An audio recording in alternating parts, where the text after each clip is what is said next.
ಕೇರಳದ ಬೆಳಕನ್ನೂರಿನಲ್ಲಿ ಯೂಕರಿಸ್ಟಿಕ್ ಮಿರಾಕಲ್ ಸಂಭವಿಸಿದೆ.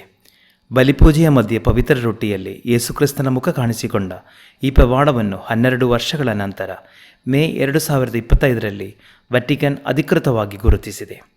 ಈ ಘಟನೆ ಕೇರಳದ ಕಣ್ಣೂರು ಜಿಲ್ಲೆಯ ಬೆಳಕನ್ನೂರಿನ ಕ್ರೈಸ್ಟ್ ದ ಕಿಂಗ್ ಚರ್ಚ್ನಲ್ಲಿ ನಡೆಯಿತು. ಬಲಿಪೂಜೆಯ ಮಧ್ಯೆ ಪವಿತ್ರ ರೊಟ್ಟಿಯನ್ನು ಎತ್ತಿ ಹಿಡಿಯುವ ಸಂದರ್ಭದಲ್ಲಿ ಫಾದರ್ ಥೋಮಸ್ ಪಥಿಕೆಲ್ ರವರು ಪವಿತ್ರ ರೊಟ್ಟಿಯ ಮೇಲೆ ದೊಡ್ಡ ಚುಕ್ಕೆಯೊಂದನ್ನು ಗಮನಿಸಿದರು.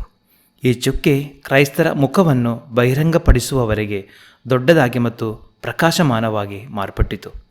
ಅಲ್ಲಿ ನಿಂತಿದ್ದ ಶುಶ್ರೂಷಕನನ್ನು ಕರೆದು ಕ್ರೈಸ್ತರ ಮುಖವೆಂದೇ ದೃಢಪಡಿಸಿದ ಫಾದರ್ ಪಥಿಕೆಲ್ ಟಬರ್ನಾಕಲ್ನಿಂದ ಇನ್ನೊಂದು ಪವಿತ್ರ ರೊಟ್ಟಿಯನ್ನು ತಂದು ಬಲಿಪೂಜೆಯನ್ನು ಮುಂದುವರಿಸಿದರು.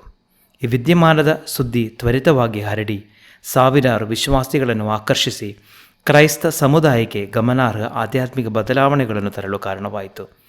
ಟೆಲಿಚೆರಿ ಆರ್ಚಿಡಯಾಸಿಸ್ ನೇತೃತ್ವದಲ್ಲಿ ತನಿಖೆಯನ್ನು ಪ್ರಾರಂಭಿಸಿ ನಂತರ ಸಿರೋ ಮಲಬಾರ್ ಚರ್ಚಿನ ಥಿಯಾಲಜಿಕಲ್ ಕಮಿಷನ್ ಈ ಘಟನೆಯನ್ನು ಯೂಕರಿಸ್ಟಿಕ್ ಪವಾಡವೆಂದು ಬೆಂಬಲಿಸಲು ಬಲವಾದ ದೈವಶಾಸ್ತ್ರದ ಆಧಾರಗಳು ಇದೆಯೇ ಎಂದು ಪರಿಶೀಲಿಸಿ ಜನವರಿ 2020ರಲ್ಲಿ ಈ ಪವಿತ್ರ ರೊಟ್ಟಿಯನ್ನು ಅಂತಾರಾಷ್ಟ್ರೀಯ ಥಿಯಾಲಜಿಕಲ್ ಕಮಿಷನ್ ಹೆಚ್ಚಿನ ಅಧ್ಯಯನಕ್ಕೆ ರೋಮ್ಗೆ ಕಳುಹಿಸಿತು.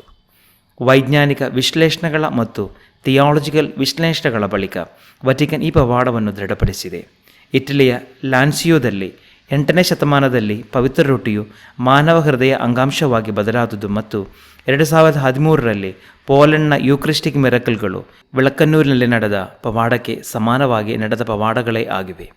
ರೊಟ್ಟಿ ಮತ್ತು ದ್ರಾಕ್ಷಾರಸ ಬಲಿಪೂಜೆಯ ವೇಳೆ ಪ್ರಭು ಕ್ರಿಸ್ತರ ಶರೀರ ರಕ್ತಗಳಾಗಿ ಮಾರ್ಪಡುತ್ತದೆ ಎಂಬ ಕ್ರೈಸ್ತ ನಂಬಿಕೆಗೆ ದೇವರು ಈ ಕಾಲದಲ್ಲಿ ನೀಡಿದ ದೃಢೀಕರಣವೇ ಬೆಳಕನ್ನೂರಿನ ಈ ಯೂಕರಿಸ್ಟಿಕ್ ಮಿರಾಕಲ್.